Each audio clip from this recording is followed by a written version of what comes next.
Good morning. I am the last in this session, so I'll try as much as possible to give you a story of what has happened in our country in terms of One Health approach in the detection and control of emerging and endemic zoonotic diseases.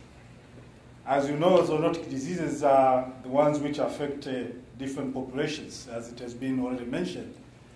Now, in order to make a control, you have to bring together all these different professions, different sectors, together to work together and be able to do the detection and also to control the disease. So I'll give you the story of what happened in our country. In this presentation, I will give you 4 parts of my thinking about One Health approaches. One is on a policy framework. You need to bring these different policies together to work towards addressing a zoonotic disease. Therefore, the medical, veterinary, wildlife, and the others together on the same table to talk on the same language in order to deal with this. So I'll talk about the policy frameworks, and then you need to do collaborative research. Otherwise, each one of us will be doing independently, and then it will be difficult to bring synergy in the detection of pathogens. Training as well. You need to have common understanding in the issues of zoonosis. And then I'll talk about some of the examples we have in terms of control pathogens in Tanzania. Now, with the policy framework, I have one example which is good, that the National Tuberculosis and Leprosy Program, which is dealing with the tuberculosis, did not recognize that M. bovis is a pathogen to be considered among causes of TB in human. So in the manual, which was a 1987 manual, there was a statement in there which says M. bovis is rare in the cases of extrapulmonary tuberculosis. But there was no evidence as to it being rare.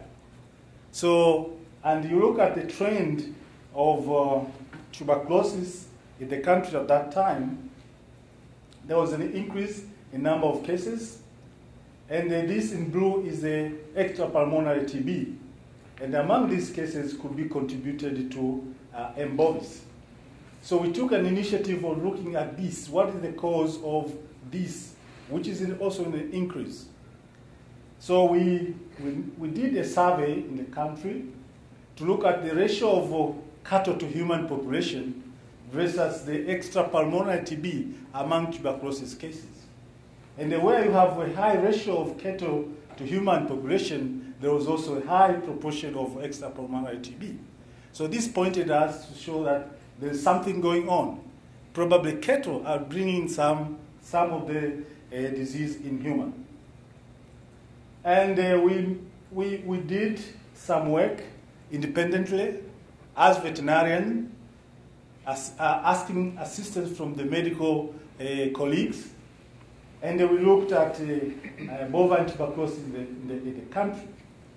And the outcome of this was that we are able to isolate M. bovis from human cases of cervical adenitis.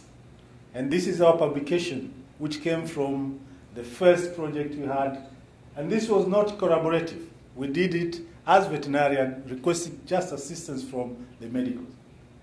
So with this one, and the last person here is a medical doctor who facilitated us in getting the adenitis cases, and they provided for our lab to do the culturing. So after that, the manual changed. So the policy was changed, and they removed the statement on M. bovis. In that way, they regarded M. bovis as one of the pathogens for causes of TB in human. Then we were compelled to work with our medical colleagues, because the first part we did it on our own and requesting, just on requesting. Sometimes there was resistance. So we realized we need to work with our medical colleague, and this was the starting point of many of our initiatives on One Health. So we had first joint veterinary medical research. And then within the policy framework in the country, we have realized that sitting on different stools, we cannot work. We need to come close. And we have now multi-sector and multi-professional teams which are working on in country. We have already, sorry.